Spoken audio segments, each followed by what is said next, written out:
আউযু বিল্লাহি মিনাশ শাইতানির রাজিম বিসমিল্লাহির রহমানির রহিম। আজকের এই অনুষ্ঠানে উপস্থিত আমাদের সম্মানিত অতিথিবৃন্দ, বিজ্ঞ আইনজীবীবৃন্দ, বিজ্ঞ বিচারপতি, সাংবাদিকবৃন্দ এবং অন্যান্য অতিথিবৃন্দ, সবাইকে আন্তরিক সালাম, মোবারকবাদ, শুভেচ্ছা। আসসালামু আলাইকুম রহমতুল্লাহি ওয়া বারাকাতুহু। আজকে আমাদের এই বিষয়টি বহুমাত্রিক একটা আলোচ্য বিষয়। শুধুমাত্র একদিক থেকে আলোচনা করলে আমরা সমাধানে পৌঁছতে পারবো না। আমরা এই জায়গাটাকে নির্ধারণ করেছি। প্রথমত আমি যেটা বলতে চাই, এই জায়গাটা আমরা কেন করছি? এই জায়গাটাতে করছি এই জন্যে যে এখানে যারা আছেন তারা আইন, সমাজ, রাষ্ট্র ব্যবস্থা, আদালত, মানুষের অধিকার, বাক স্বাধীনতা, রুল অফ ল ইত্যাদি নিয়ে ওনারা কাজ করেন। বিজ্ঞ আইনজীবী, লার্নেড। এখানে এই জায়গাটা আমরা এই জন্যেই ঠিক করেছি, এখানে যদি ওনারা গুরুত্বটাকে অনুধাবন করে একটা সিদ্ধান্তে আসতে পারেন, তখন আমরা এটাকে সামারি করে আমরা পুরো জাতির মধ্যে সেটা পরবর্তীতে প্রসারণার ব্যবস্থা করতে পারি। প্রথমত আমাদের আন্দোলন সম্পর্কে কিছু নেতিবাচক ধারণা আছে। আগে ছিল, অনেকাংশেই এখন লুপ্ত হয়েছে। এখনও কিছু ধারণা আছে। আপনারা জানেন ইতোমধ্যে গত সরকারের সময় কিছু সংগঠনকে নানা কারণে নিষিদ্ধ করা হয়েছিল, ব্যান করা হয়েছিল। তা আমাদের আন্দোলনটি হিজবুত তাওহীদ, ইতোমধ্যে আপনারা নিশ্চয়ই শুনেছেন। এই আন্দোলনের প্রতিষ্ঠাতা জনাব মোহাম্মদ বাইজিদ খান পন্নী, টাঙ্গাইলের ঐতিহ্যবাহী জমিদার পন্নী পরিবারের উত্তরসূরি। প্রতিষ্ঠার শুরু থেকে আজকে প্রায় 30 বছর, 3 দশক আমরা অতিক্রম করেছি। ইসলামের প্রকৃত আদর্শ শিক্ষা মানব সমাজে তুলে ধরে যাবতীয় উগ্রবাদ, অন্যায়, অপরাজনীতি, সাম্প্রদায়িকতার বিরুদ্ধে আমরা সম্পূর্ণ অরাজনৈতিক উপায়ে নিঃস্বার্থভাবে আমরা এই সংগ্রাম চালাচ্ছি। তো আমাদের এই সংগঠনের সাথে আংশিক নামের একটা মিল আছে। হিজবুত তাহরির নামক একটা সংগঠন আছে, ওটার নামের অর্থ আলাদা। ওটা একটা বিদেশে নির্ভর একটা আন্দোলন। তাহরির মানে মুক্তি আন্দোলন, ওটা নিষিদ্ধ, ব্যান্ড। তো হিজবুত তাওহীদ মানে ওয়াহদানিয়াত থেকে আপনারা জানেন যে একত্ববাদ, আল্লাহর একত্ববাদের দল। তো আমাদের এই আন্দোলনটি সম্পূর্ণ বৈধ, আইন মান্যকারী আন্দোলন। আমরা নিজেদের অর্থায়নে, নিজেদের অর্থ খরচ করে সম্পূর্ণ নিঃস্বার্থভাবে আমরা মানবতার কল্যাণে এই কাজ করছি। এই হচ্ছে আমার আন্দোলন সংক্রান্ত ব্যাপারে প্রথম কথা। এবার আজকের সাবজেক্ট, ধর্মীয় চরমপন্থা মোকাবেলায় ইসলামের প্রকৃত শিক্ষা। এখানে আপনাদের সামনে আসলে বেশি কিছু কথা বলার প্রয়োজন নেই। চরমপন্থা বিষয়টা কেবল নির্দিষ্ট একটা ধর্মের ব্যাপার নয়, যদিও এটা দুঃখজনকভাবে পরিকল্পিতভাবে এটা মুসলমানদের সঙ্গে ট্যাগিং করা হয়েছে, এটা লাগিয়ে দেওয়া হয়েছে। এই চরমপন্থাটা প্রধান সকল ধর্মেরই সমস্যা। আপনার খ্রিস্টান ধর্মের মধ্যেও চরমপন্থী আছে, যেমন ট্রিপল কে কে কে কে আপনারা জানেন, সাউথ আফ্রিকা। এটা কতখানি উগ্র সেটা বলার অপেক্ষা রাখে না। বৌদ্ধ ধর্মেরও আছে যারা শান্তির বাণী শোনান। মিয়ানমারে তাদের সংগঠন ধর্মের অনুসারীদের দ্বারা কি হয়েছে, 24 লক্ষ মুসলমান উদ্বাস্ত হয়েছে। ভারতে হিন্দুদেরও সেই উগ্রবাদী সংগঠনের গত কুরবানির ঈদে প্রায় 250 গির্জা হামলা হয়েছে, আপনার হিন্দুত্ববাদী উগ্রবাদী সংগঠনগুলি। ইউরোপ আমেরিকাতেও একই ধরনের অবস্থা আছে, খ্রিস্টান ধর্মের উগ্র সংগঠন। কাজেই এটা কেবল মুসলমানদের ব্যাপার নয়, এটা অন্যান্য ধর্মীয় সংগঠনের মধ্যেও এই বিষয়টি আছে। তাছাড়া এটা কেবল এশিয়ার সংকট নয়, ইউরোপ, আমেরিকা, আফ্রিকা সকল ক্ষেত্রেই এই উগ্রবাদ একটা সংকট। এখন কথা হচ্ছে মুসলমানদের ক্ষেত্রে এই উগ্রবাদের ইস্যুটা কিভাবে হলো। আজকে আমি শুরুতেই আমাদের একজন লার্নেড কথা বলেছিলেন, আমি ওনার সর্বশেষ কথা সূত্র ধরে বলছিলাম, যেমন ইরানে হামলাটা হলো, এটা একটা নজিরবিহীন আক্রমণ। একজন ধর্মীয় নেতাকে তার ফ্যামিলি শুদ্ধ হত্যা করা হয়েছে। এর আগে আমরা দেখলাম সাদ্দাম হোসেনকে পুরো ফ্যামিলি শুদ্ধ হত্যা করা হয়েছে। তার আগে গাদ্দাফিকে তার ফ্যামিলি শুদ্ধ হত্যা করা হয়েছে। তো মুসলিম বিশ্বে এই ঘটনাগুলি আমরা মনে করি, এই উগ্রবাদ মোকাবেলার কথাটা যখনই আমরা আসবো আমাদের, তখনই এখানে সাম্রাজ্যবাদী আগ্রাসন, চরিত্র ইত্যাদি নিয়ে আমাদেরকে কথা বলতে হবে। শুধু এক পেশে কথা বললে হবে না, সংকটের মূল সমাধান হবে না। ইসলামের সঙ্গে এই উগ্রবাদের ট্যাগটা কখন লাগলো, এই সাইনবোর্ডটা কখন লাগলো? আপনি দেখেন 48 সালে যখন আপনার প্যালেস্টাইন সেখানে যখন দখল করলো, ইহুদিরা ধীরে ধীরে মুসলমানদেরকে উচ্ছেদ করার জন্য চেষ্টা করলো, তখন বিভিন্ন ইসলামিক সংগঠন বা মুসলিম সংগঠন তারা কিন্তু নিজেদের অধিকার আদায়ের জন্য প্রতিরোধ রচনা করলো। এটাকে তাদেরকে আপনারা বলতে পারেন সেলফ ডিটারমিনেশন। আপনারা আইনজীবী, যেহেতু বিজ্ঞ আইনজীবী, আপনারা এই শব্দগুলি সম্পর্কে একেবারে সম্যক অবগত, আমাকে রিপিট করার প্রয়োজন নাই, এখানে বিজ্ঞ বিচারপতিও আছেন।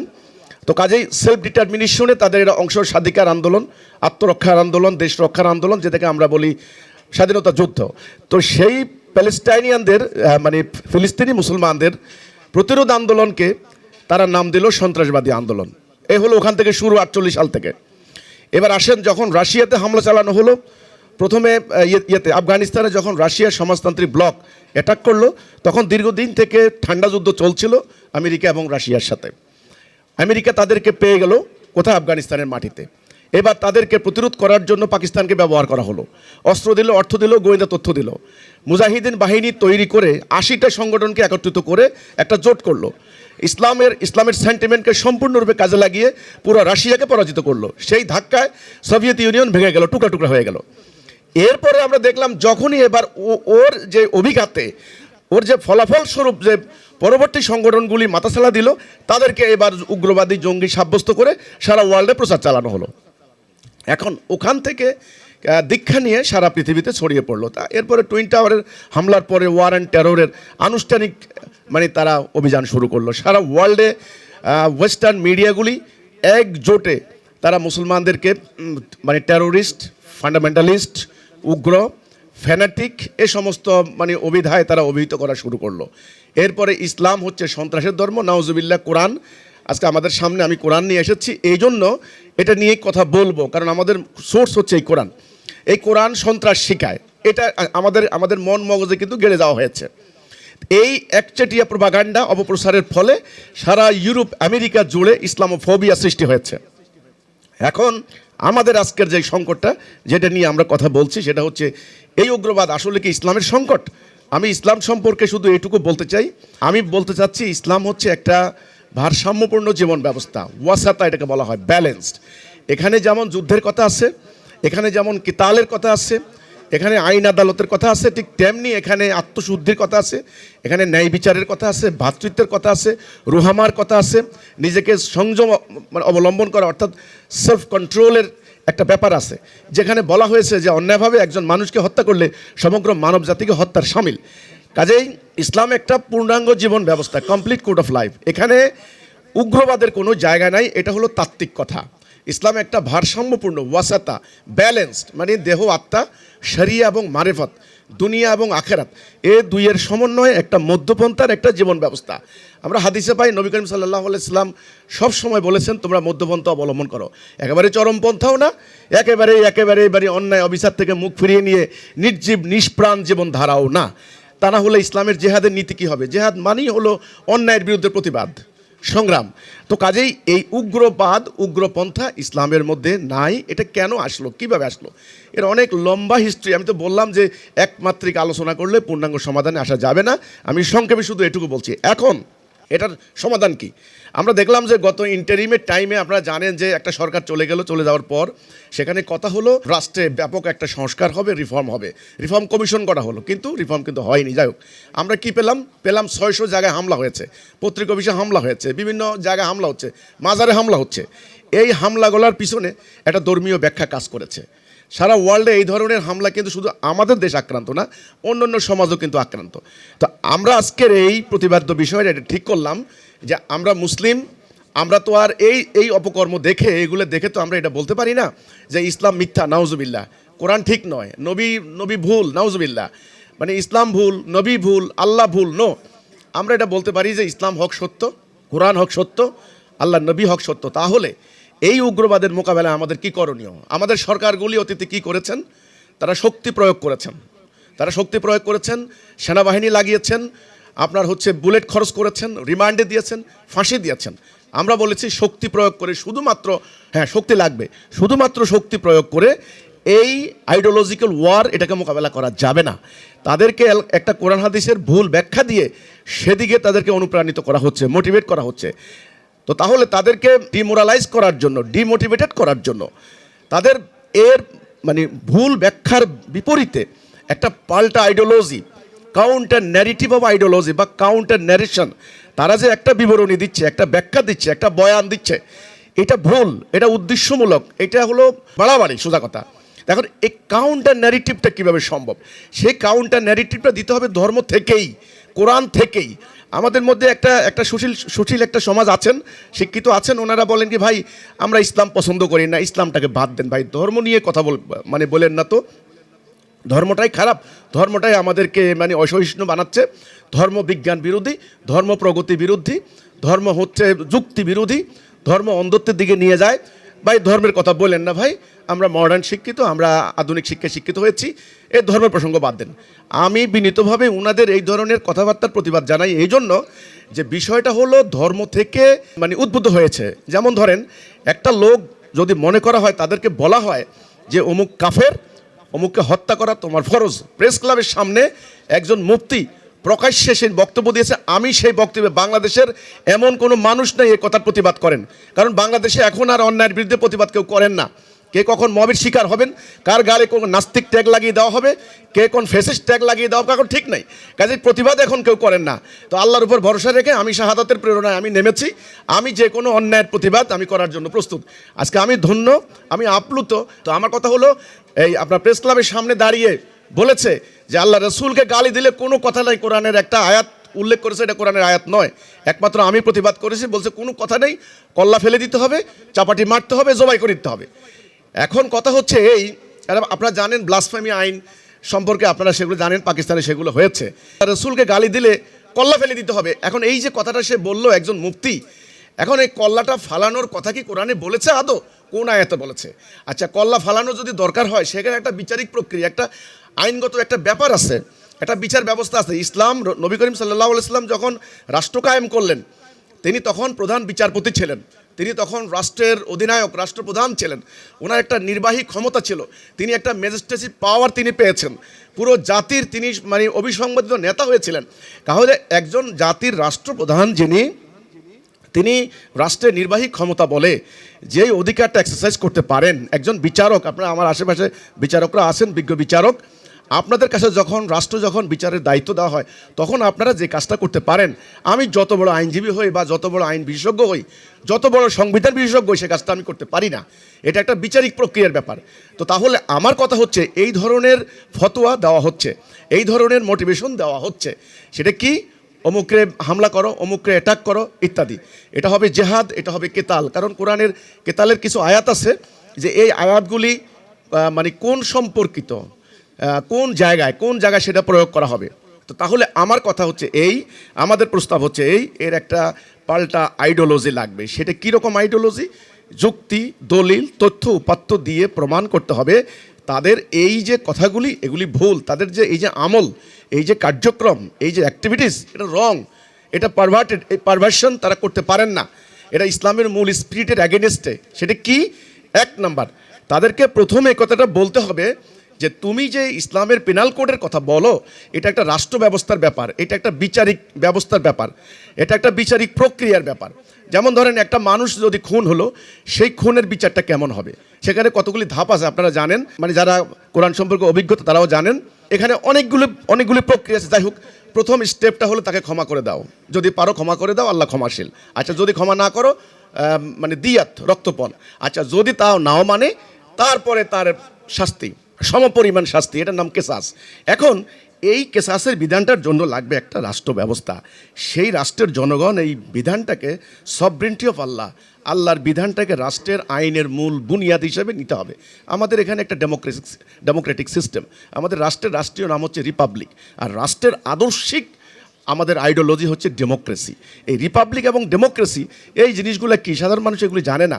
ডেমোক্রেসির মেইন কথাটাই হচ্ছে এটা, যে জনগণের শাসন, জনগণের সার্বভৌমত্ব, সভরেন্টি, জনগণের সভরেন্টি। কিন্তু আমাদের এখানে কথা হচ্ছে, ডেমোক্রেসির কথা যদি এই হয়, জনগণের নির্বাচিত প্রতিনিধি রাষ্ট্র পরিচালনা করবে, ন্যায় বিচার, সুবিচার, সমতা, বা আপনার হলো সুষম বন্টন, এগুলি যদি ডেমোক্রেসির কথা হয়, তাহলে এখানে কোনো ইসলামের কোনো কন্ট্রাডিকশন নাই।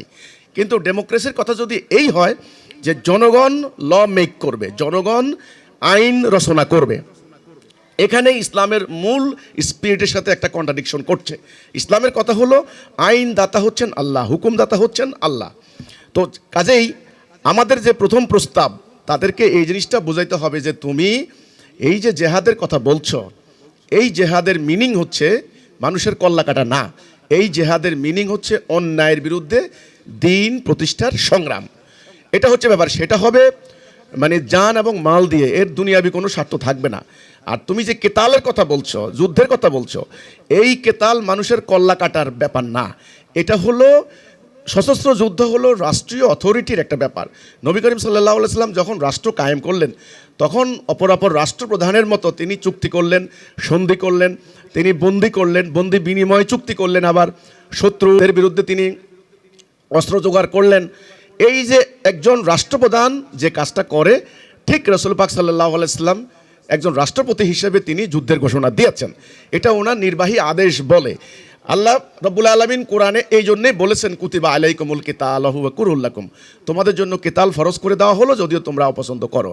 যেমন ধরুন আজকে যেমন আমেরিকা আক্রমণ করেছে ইরানের জনগণ এখন পালানোর কথা না, শেল্টারে যাওয়ার কথা না। তাদের জন্য শত্রুকে চিহ্নিত করে ইরানের জনগণের উচিত হবে তাদের নেতাদের নেতৃত্বে যুদ্ধে ঝাঁপিয়ে পড়া। 71-এ যেমন আমরা পাকিস্তানিদের বিরুদ্ধে যুদ্ধে ঝাঁপিয়ে পড়েছি, ঠিক তেমনি কোনো জাতির যুদ্ধটা তার সংবিধানের অন্তর্ভুক্ত থাকতে হয়। আমাদের সংবিধানের মধ্যেও কিন্তু আমাদের রাষ্ট্রের যুদ্ধনীতির ব্যাপারে দিক নির্দেশনা দেওয়া আছে। মৌলিক মানবাধিকারের প্রসঙ্গ যেমন আছে, তেমন যুদ্ধের নীতিও আছে। যে কোনো সংবিধানের এটা একটা পূর্ণতা, যদি তা না থাকে তাহলে কিন্তু মানে সংবিধানটা কমপ্লিট হয় না। কাজেই কোরআনের যে যুদ্ধের নীতি, এটা হলো একটা রাষ্ট্রীয় এক্সারসাইজের ব্যাপার। এখানে একজন লোক মাদ্রাসা থেকে বেরিয়ে এসে একটা ফতোয়া অ্যাপ্লিকেশন করতে পারেন না। একজন লোক রাসূলকে গালি দিলেও সঙ্গে সঙ্গে তার মাথা ফেলে দিতে পারেন না। এই যে আমি বারবার যে কথাটা বলছি, আইডিওলজিক্যাল ওয়ার। যেমন ধরুন ওরা ছায়ানটে হামলা করলো, ওরা উদিসি ওখানে হামলা করলো, বিভিন্ন ধরনের কুষ্টিয়ায় ওখানে লালন ওখানে হামলা করার জন্য তারা মানে উস্কে দিল। এরপরে আপনার ময়মনসিংহে বিভিন্ন জায়গায় হামলা করলো, গানের অনুষ্ঠানে হামলা করলো, সেখানে রাজবাড়িতে একটা অ্যাটাক করলো। সেখানে আমরা বলেছি যে দেখেন, জনগণের সামনে ওদের সামনে এই কথাটা বলতে হবে, গান শোনা হারাম না। কোরআনে তুমি কোথাও দেখাতে পারবে না যে গান শোনা হারাম, কোথাও নাই। শব্দের ব্যাখ্যা করে মানে বিকৃত ব্যাখ্যা করে এই জিনিসগুলিকে অপপ্রয়োগ করা হয়েছে।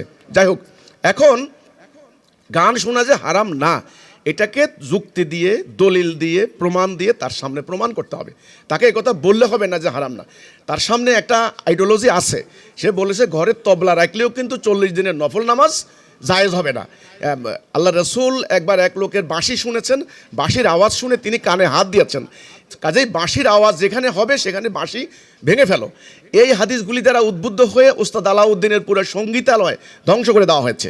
আমাদের কথা হচ্ছে এখানে যে তাদেরকে আসলে জোর করে আপনি ধরবেন, রিমান্ডে দিবেন, পুলিশ আরও 10 জন সৃষ্টি হবে, তারা বলবে আল্লাহর রাস্তায় শহীদ। কিন্তু শহীদ কারা? এরা যে শহীদ নয়, কিভাবে শহীদ নয়?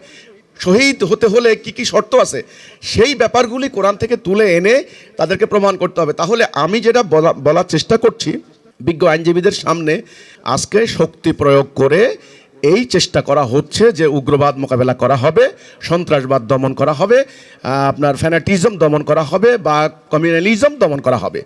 আমার কথা হলো শুধুমাত্র শক্তি দিয়ে হবে না, একটা কাউন্টার আইডিওলজি লাগবে, কাউন্টার ন্যারেটিভ লাগবে। সেটা দেওয়ার জন্য আমাদের আন্দোলন হিজবুত তাওহীদ, আমরা সম্পূর্ণ নিঃস্বার্থভাবে মানবতার কল্যাণে আমাদের বই পুস্তক রচনা করে সেটা থেকে আমরা তথ্য উপাত্ত সংগ্রহ করে আমরা এটা নিয়ে কাজ করছি। আজকে আপনাদের সামনে আমার স্বনির্বন্ধ অনুরোধ থাকলো এই জিনিসটা, আপনারা এই সমাজের সবচাইতে বিজ্ঞজন, আপনারা সংবিধান নিয়ে নাড়াচাড়া করেন, আপনারা যারা একটা সংবিধান জানেন তারা কম্পারেটিভলি অন্যান্য সংবিধান সম্পর্কেও তারা অভিজ্ঞ, আমি সেটা জানি। কাজেই আপনারা এই ব্যাপারটা নিয়ে একটা সমঝোতায় আসেন বা একটা আলোচনায় আসেন।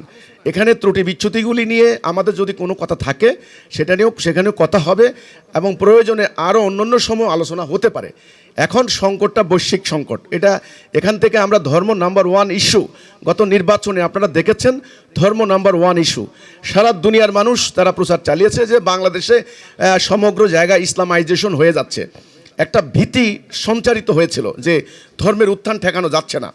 যে ধর্ম নাম্বার ওয়ান ইস্যু এখন রাজনীতিতে, এটা অস্বীকার করছেন না, অস্বীকার করতে পারছেন না।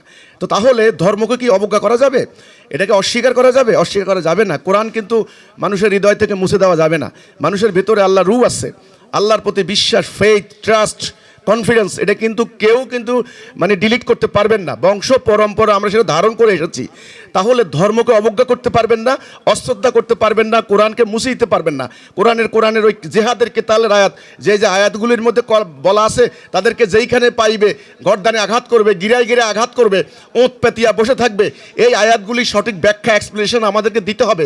এর কার্যকারিতা কোথায়, কোন প্রসঙ্গে রসুল করেছেন সেটা বলতে হবে। তা না হলে উগ্রবাদী মব সৃষ্টিকারী ধর্ম ব্যবসায়ী ফতোয়াবাজ গোষ্ঠী তারা পাড়ায় পাড়ায় বসে বসে আয়াতগুলি এক্সারসাইজ করবে, আর মোড়ে মোড়ে পাড়ায় পাড়ায় উগ্রবাদী জঙ্গি ধর্মান্ধ সৃষ্টি হবে। ফলে আমরা কি করবে, আমরা যারা মুসলিম, আমরা যারা আল্লাহকে বিশ্বাস করি, সত্যিকার অর্থে বিশ্বাস করি, পরকালকে বিশ্বাস করি, আজকে রোজা রেখেছেন যারা, তারা কষ্ট করে রোজা রেখেছেন, কাজেই আমরা কিন্তু চোরের মতো থাকতে পারি না। আমাদের একটা হীনমন্যতার কোনো জায়গা নেই, কারণ আমরা হিস্ট্রি জানি, আমরা কোরআন পড়েছি। আমাদের রাসূল একটা সভ্যতা উপহার দিয়েছেন।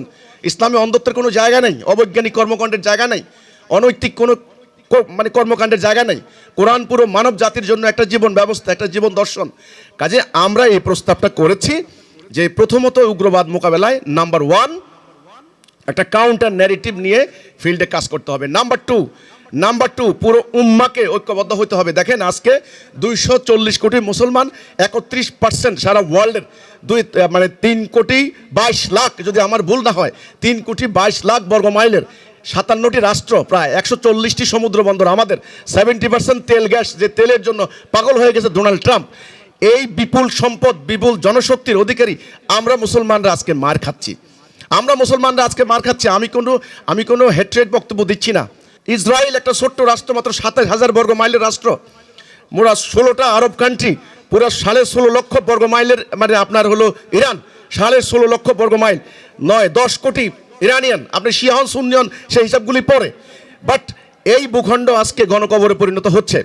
আপনি যখন এই দেশে এই ওয়ার্ল্ডে এই 26 সালে আধুনিক এই যুগে ভেনেজুয়েলার মতো একটা প্রেসিডেন্টকে, স্বাধীন রাষ্ট্রের প্রেসিডেন্টকে রাতের অন্ধকারে তুলে নিয়ে যাওয়া হয়, আরেকটা রাষ্ট্রের সর্বোচ্চ নেতাকে যখন বোম মেরে হত্যা করা হয়, তখন আমি ভৌগোলিক স্বাধীনতার কোনো অর্থ খুঁজে পাই না। আমি মানবাধিকার, রুল অফ ল, মানবতার কথা, জাতিসংঘের আর কোনো যথার্থতা আমি আর খুঁজে পাই না। এই বাস্তবতায় আমাদেরকে বাঁচতে হলে আমাদের অস্তিত্ব, আমাদের সার্বভৌমত্ব, আমাদের বিশ্বাস, আমাদের ভবিষ্যৎ প্রজন্মের রক্ষা করতে হলে, আপনারা জানেন যে অ্যাপস্টেন ফাইলস অলরেডি প্রকাশিত হয়ে তাদের যে কদর্য চরিত্র তারা প্রকাশ করেছে। এই কদর্য চরিত্র মুসলিমদের কল্পনা করা যায় না। দুইটা বিশ্বযুদ্ধ মুসলিমরা করে নাই, 14 কোটি বনি আদম তারা খুন করেছে, অ্যাটম বোমা তারা নিক্ষেপ করে হিরোশিমা নাগাসাকিতে মানবতার ইতিহাসের বর্বরতম মানবাধিকার লঙ্ঘন করেছে। কাজেই এমন অবস্থায় আমরা মনে করি উগ্রবাদ, জঙ্গিবাদ এটা নির্মূল করার জন্য 2 নাম্বার পুরো মুসলিম জনগোষ্ঠীকে একটা কথার উপরে ঐক্যবদ্ধ হতে হবে, লা ইলাহা ইল্লাল্লাহ মুহাম্মাদুর রাসূলুল্লাহ। আমি আল্লাহর বিধান ছাড়া কারো বিধান মানি না। এই কথা, কে শিয়া, কে সুন্নি, কে শাফি, কে হাম্বলি, কে হানাফি, ডাজন্ট ম্যাটার। কে টাই কোট পরেন, এটা কোনো ব্যাপার না। কোরআনে এগুলি নিয়ে কোনো কথা নেই। কে পাঞ্জাবি পরেন, টুপি পরেন, কোনো ব্যাপার না। যিনি অ্যাডভোকেট, যিনি ডাক্তার, যিনি শিক্ষক, যিনি রিক্সাওয়ালা, আমরা সবাই সাদা, কালো, লম্বা, খাটো, বেটে, ইরানিয়ান, আরবি, আজমি, ইন্ডিয়ান, সবাই মিলে এক জাতি, ওয়ান নেশন। আমাদের কলেমা একটা, আমাদের নেতা হবেন একজন, আমাদের কেবলা কাবা একটা, আমাদের কোরআন, আল্লাহ এক, পুরো একটা জাতি, একটা উম্মা। এই ঐক্যবদ্ধ জাতিসত্তা তৈরি করতে হবে। নাম্বার 2। নাম্বার 3, আল্লাহ দেওয়া জীবন ব্যবস্থা রাষ্ট্রীয় জীবনে কায়েম না করলে আমরা আল্লাহর সাহায্য পাবো না। আল্লাহর সাহায্য ছাড়া, আমি এর নাম দিয়েছি দাজ্জালীয় সভ্যতা। রাসূল পাক সাল্লাল্লাহু আলাইহি ওয়াসাল্লাম একটা হাদিসে ফরমাইয়াছেন, এই দাজ্জাল আসবে, সমগ্র মানব জাতির দাজ্জালের পায়ে সেজদা করবে, সারেন্ডার করবে। দাজ্জালের কথা যারা শুনবে না তাদেরকে সে অবরোধ দিবে। এখন নতুন 2টি শব্দ আপনারা জানেন, এমবার্গো এবং স্যাংশন। এমবার্গো এবং স্যাংশনের আন্ডারে যারা পড়ে তারা বুঝে তাদের পরিণতি কি। ইরান গত 40 বছর 1 ফোঁটা তেল ওপেন মার্কেটে বিক্রি করতে পারে নাই। তো ইরানের শক্তি কিভাবে হবে? কারণ অ্যাটম বোম তোমরা বানাইবা, আমরা কোনো বোম বানাইতে পারবো না, আমাদের কোনো অধিকার নাই, আমাদের সব ধ্বংস করে দিবে। কাজেই এখানে আমার কথা হলো 2 নাম্বার, আমরা পশ্চিমাদের তৈরি করা জীবন ব্যবস্থা, জীবন দর্শন, সিস্টেম অফ লাইফ আমরা অ্যাডাপ্ট করেছি। আমাদের অর্থনৈতিক ব্যবস্থা সুদভিত্তিক, অর্থনৈতিক ব্যবস্থা। অথচ আমরা মুসলিম, আমরা সুদ খাইতে পারি না, অথচ সুদ খাই আমরা। গেলে কিছু মানি কিছু মানি না। শুধু অর্থনীতি চলে আমাদের দেশে। আমাদের আদালতে যে বিচার ব্যবস্থা হয়, আমি দায়িত্বহীন কণ্ঠে বলেছি, সারা বাংলাদেশে বলে যাচ্ছি, বাংলাদেশের এই সুপ্রিম কোর্টের এই জায়গায় এসে বলছি, আল্লাহ রাব্বুল আলামিন, আল্লাহ তুমি আজকে আমাকে কথা বলার সুযোগ করে দিয়েছো, আল্লাহ তোমার শুকর, আল্লাহ আমি তোমার শুকর আদায় করি। আমার দায়িত্ব শেষ, সর্বোচ্চ জায়গায় এই ছাদের মধ্যে এসে যখন বললাম, বাস এবার আমার যা পরিণতি হয় হোক। সেটা হলো এই বিচার ব্যবস্থা ব্রিটিশের তৈরি করা বিচার ব্যবস্থা। তারা 300 বছর শাসন করেছে, 200 বছর ডিরেক্ট, আর 100 বছর তারা যখন চলে যাওয়ার পরে 80 বছর, 47কে যদি আমরা ভিত্তি হিসেবে নেই, তাহলে এই যে বিচার ব্যবস্থা তারা কায়েম করেছে, এই বিচার ব্যবস্থা রোমান ল, এই ল আমরা মানতে পারি না। কেন মানতে পারি না? এটা আমার কোরআনকে কন্ট্রাডিক্ট করে। আমার কোরআনের মধ্যে সুস্পষ্ট জীবন বিধান আছে। আল্লাহ কোরআনে বলেছেন, যারা আমার আইন দ্বারা ফয়সালা করে না, বিচার করে না, তারা কাফের। এই আয়াতগুলি যদি আমরা এখন সামনে না আনি, তাহলে উগ্রবাদী জঙ্গিবাদী গোষ্ঠী এই কথাগুলিকে ব্যবহার করে আমাদের আদালতে বোম মারবে, আমাদের শ্রদ্ধেয় সম্মানিত বিচারপতিদেরকে তারা আঘাত করবে। আমরা যদি এই প্রসঙ্গগুলি এখন সামনে না আনি, তাহলে এগুলিকে সামনে নিয়ে উগ্রবাদী গোষ্ঠী বিচার বিভাগে হামলা করবে, অ্যাডভোকেটকে হত্যা করবে, জজ কোর্টে বোম মারবে, যেটা মারা হয়েছে, গাজীপুরে মারা হয়েছে, বিভিন্ন জায়গায় মারা হয়েছে, মাদারীপুরে মারা হয়েছে। সেজন্য আমরা বলেছি যে এখন সিদ্ধান্ত নিতে হবে ইসলামের একটা পূর্ণাঙ্গ জীবন বিধান, সেটা কিভাবে সম্ভব। আধুনিক এই যুগে এসে, এই কমপ্লেক্স এই প্রগতির যুগে এসে আল্লাহ দেওয়া জীবন ব্যবস্থা কিভাবে কার্যকর করা যায়, বিচার ব্যবস্থা কিভাবে কার্যকর করা যায়, অর্থ ব্যবস্থা কিভাবে কার্যকর করা যায়, সামরিক নীতি কিভাবে কার্যকর করা যায় ইত্যাদির একটা পূর্ণাঙ্গ রূপরেখা তাওহীদ ভিত্তিক এই আধুনিক রাষ্ট্র ব্যবস্থা বইয়ে আমি তুলে ধরেছি। আমি সাধারণ মানুষ, আমি গুনাহগার। টাঙ্গাইলের ঐতিহ্যবাহী জমিদার পন্নী পরিবারের উত্তরসূরি ইমামুজ্জামান জনাব মোহাম্মদ বাইজিদ খান পন্নী, ওনার অনুপ্রেরণায় অনুপ্রাণিত হয়ে আমি এই মহাসত্য ধারণ করার পর ধীরে ধীরে আল্লাহ সুবহানাহু ওয়া তাআলা, আপনারা জানেন এলেম দুই প্রকার। আমি জানি এখানে হয়তো এই বস্তুবাদী যারা চিন্তাভাবনা করবেন তারা হয়তো এগুলো বিশ্বাস করবেন না।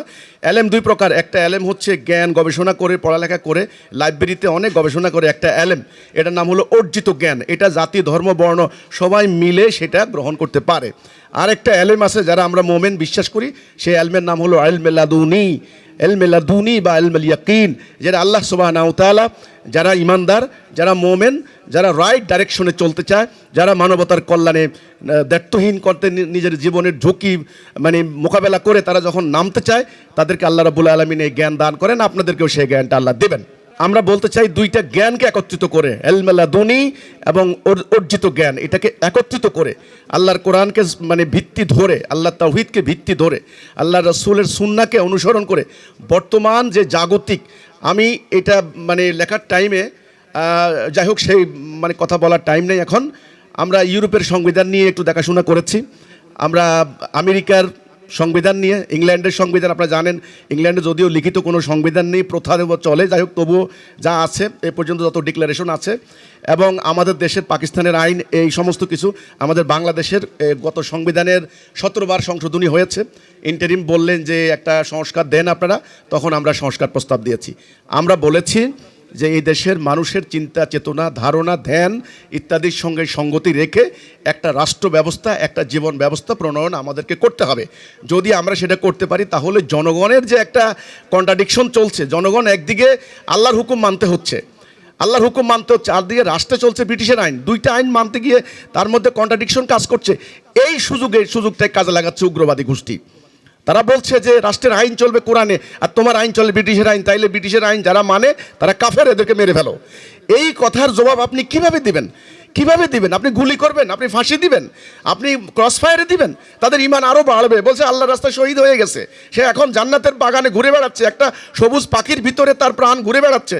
40 জন হুর, 70 জন হুর তাকে এখন সার্ভিস দিচ্ছে। কাজেই এই কথাগুলি সামনে আনা হচ্ছে। আইনজীবী মহোদয় যারা আছেন, আমি আমার বক্তব্যের শেষ পর্যায়ে চলে এসেছি। আমার 1 নম্বর প্রস্তাব ছিল, এই উগ্রবাদ মোকাবেলায় একটা কাউন্টার ন্যারেটিভ লাগবে, কাউন্টার ন্যারেশন লাগবে, পাল্টা আইডিওলজি লাগবে। তারা যে ভুল ব্যাখ্যাটা দিচ্ছে তার বিপক্ষে একটা সঠিক কারেক্ট ব্যাখ্যা দিতে হবে। নাম্বার 2, পুরো উম্মাটাকে তাওহীদের উপর ঐক্যবদ্ধ হতে হবে। নাম্বার 3, আল্লাহর দেওয়া জীবন ব্যবস্থা রাষ্ট্রীয় জাতীয় জীবনে কার্যকরী করতে হবে। যে প্রচলিত যে অনেক ধর্মের নামে অনেক ফেরকা মাযহাব আছে, এগুলোর মধ্যে প্রচুর বিকৃতি আছে। তারা সংকীর্ণতার মধ্যে আটকে গিয়েছেন, সামান্য লেবাসের মধ্যে, মাসলা মাসাইলের মধ্যে আকীদাগত বিরোধ নিয়ে তারা বিভক্ত। কাজেই আমাদেরকে ঠিক এই জায়গাটার মধ্যে আসতে হবে যেখানে আল্লাহ যেটা বলেছেন সেটা, এটা হলো সিরাতুল মুস্তাকিম। 3 নম্বর প্রস্তাব হচ্ছে পুরো জাতির মধ্যে আল্লাহ দেওয়া জীবন ব্যবস্থা কায়েম করতে হবে। 4 নম্বর প্রস্তাব, 4 নম্বরটা হচ্ছে জিহাদ এবং কিতালের রাষ্ট্র ব্যবস্থায় যে জেহাদ, কেতাল এবং কিসাস। আপনারা জানেন কোরআনের আয়াত কুতিবা আলাইকুমুস সিয়াম, কোরআনের আয়াত রোজা ফরজ করে দেওয়া হলো। একই আয়াত 3টা, কুতিবা আলাইকুমুল কিতাল যুদ্ধ ফরজ করে দেওয়া হলো, কুতিবা আলাইকুমুল কিসাস কিসাস ফরজ করে দেওয়া হলো। তাহলে রোজা ফরজ, কেতাল ফরজ, কিসাস ফরজ। আমাদের আলেম ওলামারা শুধু রোজা নিয়ে ওয়াজ করেন, খালি রোজার গুরুত্ব, ইফতারের গুরুত্ব, সেহরির গুরুত্ব, অনেক এটা নিয়ে আলোচনা, পত্রিকা প্রবন্ধ হয়, নিবন্ধ হয়, লেখকরা কথা বলেন, পার্টির লোকেরা ইফতার মাহফিল করে, এতে কোনো সমস্যা নেই। কিন্তু কেতাল এবং কিসাস এই দুইটা ব্যাপার যে আল্লাহ রাব্বুল আলামিন ফরজ করেছেন সেটা নিয়ে আপনারা কথা বলেন না কেন? সেটার কার্যকারিতা কোথায়, প্রেক্ষাপট কোথায়, সেটার পটভূমি কী হবে, সেটার প্রায়োগিক দিক কী হবে, সেটার বাস্তবায়ন কীভাবে সম্ভব? যদি তা না করেন এই সুযোগটাই তো কাজে লাগাবে উগ্রবাদী গোষ্ঠী। তো এই হচ্ছে আমার কথাটা। কাজেই আমার কথা হচ্ছে 4 নম্বর, জেহাদ, কেতাল, রাষ্ট্র ব্যবস্থা, আইন বিচার ব্যবস্থা, এটা কিভাবে সম্ভব, এটা নিয়ে বিজ্ঞজন, আইনজীবী, বুদ্ধিজীবী, সাংবাদিক, সাহিত্যিক, বিচারপতি, অ্যাডভোকেট যারা আছেন আপনারা এটা নিয়ে কথা বলেন। আমি মধ্যখানে, আমি সাধারণ মানুষ, আমি উদ্যোগ নেব, আমি উদ্যোক্তা, উদ্যোগ নিতে চাই। খরচ যা লাগে আমাদের সদস্যরা যারা আছেন বাংলাদেশে হাজার হাজার, আমরা নিজের টাকা খরচ করে চাঁদা দিয়ে আমরা খরচ দেব ইনশাল্লাহ। আমাদের রক্ত বিক্রি করে হলেও আমরা দেব মানবতার কল্যাণে। তবু আমি চাই মানব জাতি এই সাম্রাজ্যবাদী আগ্রাসন থেকে, এই উগ্রবাদী কর্মকাণ্ড থেকে মানব জাতি মুক্তি পাক, আমরা সেটা চাই। খরচ আমরা দিব, উদ্যোগ আমরা দিব, কিন্তু আপনারা খোলামেলা কথা বলেন, এই ত্রুটি বিচ্যুতি নিয়ে কথা বলেন। আজকের এই যারা আছেন আমি আপনাদের সংক্ষিপ্ত কথা শুনব। শেষ প্রস্তাব আমার, এই যে সাম্রাজ্যবাদী অস্ত্র ব্যবসায়ী পরাশক্তিত রাষ্ট্রগুলি তারা একটার পর একটা অন্যায় অনৈতিক যুদ্ধ চাপিয়ে দিচ্ছে। মিয়ানমারের 24 লক্ষ মুসলমানকে যখন বিতাড়িত করে দেওয়া হলো তখন মিয়ানমারের এই জনগোষ্ঠীর মধ্য থেকে বহু সংগঠন তারা অলরেডি অস্ত্র হাতে নিচ্ছে। এটা আমাদের বাংলাদেশের জন্য কিন্তু একটা থ্রেট, এটা কিন্তু বাংলাদেশের জন্য একটা থ্রেট, আমাদের সার্বভৌমত্বের জন্য থ্রেট। কাজেই এই সাম্রাজ্যবাদী অস্ত্র ব্যবসায়ী এই রাষ্ট্রগুলির অপকর্মের বিরুদ্ধে একটা রাজনৈতিক, একটা ধর্মীয় সকল সম্প্রদায়, সকল দলের, সকল রাষ্ট্রের একটা সমঝোতা, একটা ঐক্যমত, একটা সম্মিলিত প্রতিবাদ, প্রতিরোধ ইত্যাদির প্রয়োজন আছে। তো আমি এই হচ্ছে আমার এই উগ্রবাদের বিরুদ্ধে মোকাবেলায় আমার প্রস্তাবনা। আমি সংক্ষেপে এইটুকু কথাগুলো বললাম। যেই মহাসত্য আমরা নিয়ে নেমেছি, আমাদের লক্ষ্য স্থির, আমাদের লক্ষ্য পবিত্র, আল্লাহ দেওয়া সত্য দিন দিয়ে মানব সমাজে শান্তি, ন্যায় বিচার, সুবিচার কায়েম করা, যাবতীয় উগ্রবাদ, সন্ত্রাসবাদ, সাম্প্রদায়িকতা, অন্যায়, নারী নির্যাতন, নিপীড়ন ইত্যাদি বন্ধ করে মানবাধিকার, বাকস্বাধীনতা, মানুষের ন্যায়সঙ্গত অধিকার, ন্যায় বিচার নিশ্চিত করা। সর্বশেষ কোরআনের আয়াতটা বলে আমি শেষ করছি। আল্লাহ কোরআনে বললেন, ইন্নাল্লাহা ইয়া'মুরু বিল আদলি ওয়াল ইহসান, আল্লাহ হুকুম দিচ্ছেন তোমাদের আদল এবং ইহসান কায়েম করো। আদল থেকে আদালত, আদালতে যারা বিচারক আছেন তারা যখন বিচার করার সময় যখন আল্লাহর হুকুম মোতাবেক কলম ধরবেন তখন এই কলম আল্লাহর কলম হয়ে যায়। আল্লাহ বলেছেন রাসূলকে, হে রাসূল আপনি যখন পাথর নিক্ষেপ করছিলেন তখন ওইটা আপনার হাত ছিল না, ওইটা আমার হাত হয়ে গেছে। তার অর্থাৎ আল্লাহর কথা যারা বলবে তখন ওই মুখ আল্লাহর মুখ হয়ে যায়। মুসা আলাইহিস সালামের লাঠির কথা আপনারা জানেন, ওই লাঠি আর লাঠি থাকে নাই, ওটা আল্লাহর মুজিজা হয়ে গেছে। কাজে যেই বিচারক আল্লাহর হুকুম মোতাবেক রায় দিবেন ওই কলম তখন আল্লাহর কলম হয়ে যায়। এইটার নাম আদল। এই আদল থেকে আদালত। আল্লাহ রাব্বুল আলামিন আমাদেরকে আদালত কায়েম করার তৌফিক দান করুক। আল্লাহর দেওয়া তাওহীদ ভিত্তিক রাষ্ট্র ব্যবস্থার এই আদর্শ প্রতিষ্ঠা করার মধ্য দিয়ে যাবতীয় উগ্রবাদ, সাম্প্রদায়িকতার বিরুদ্ধে দুর্বার গণ আন্দোলন গড়ে তোলার তৌফিক দান করুক। ওয়া মা তৌফিকি ইল্লা বিল্লাহ। সালামু আলাইকুম ওয়া রাহমাতুল্লাহি ওয়া বারাকাতুহু।